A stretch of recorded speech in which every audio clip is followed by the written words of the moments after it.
What's happening, Expeditioners? It's Peter here. I want to read to you a story that I actually remember when it was live, at least kind of. I'm not sure exactly what year this came from, but being in Illinois, this was something of a little bit of a legend here locally. This is chapter 1 from Amazing Money Stories, and the chapter is titled Busted. In the quiet suburbs of Westchester, Illinois, a man named Larney Brewer thought he had the perfect plan to get rich quickly. He decided to rob the local Byline Bank, believing that he could make an easy getaway with a pile of cash.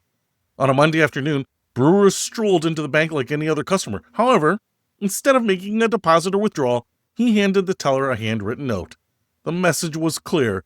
This was a robbery, and he wanted big bills, hundreds, 50s, and 20s. Brewer even threatened to kill the teller if she tried to slip in a die pack that would ruin the money. The frightened teller did as she was told, handing over the cash from her drawer, but what Brewer didn't realize was that the teller had also slipped in a secret weapon, an electronic tracking device. With the cash in hand, Brewer ordered the teller to sit on her hands for 20 seconds, claiming she was being watched. He then made his escape. Brewer probably felt pretty clever as he strolled out the door. His victory was short-lived. Thanks to the tracking device, the police were hot on his trail. They found him just 500 feet away from the bank, casually waiting at a bus stop near Cermak and Wolf Roads. When the officers approached Brewer, they decided to test their suspicions. They pinged the tracking device, and sure enough, they heard it beeping from inside the Aldi grocery bag that Brewer was holding. Realizing that the jig was up, Brewer confessed on the spot, telling the police, "I did it. It was me."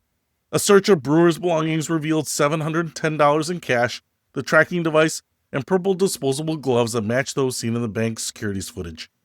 It turns out the cameras had captured Brewer's every move, both inside and outside the bank.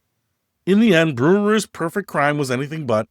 Instead of making a clean getaway with a bag full of money, he found himself in handcuffs, facing the consequences of his poorly planned heist. The lesson here is that crime doesn't pay, especially when you're outsmarted by a tiny tracking device and a routinely delayed city bus. So, I put this story in here because I remember this story. It was like in the news and the Chicago Trib or something like that. And to me, the funniest thing about it was, they kind of deconstructed. He gives a lot of insights later, and it was just something about like, well, I needed the money. If I had a car, I wouldn't have needed the money. Obviously, he was taking the bus and just outside waiting for the bus. Didn't have a getaway car.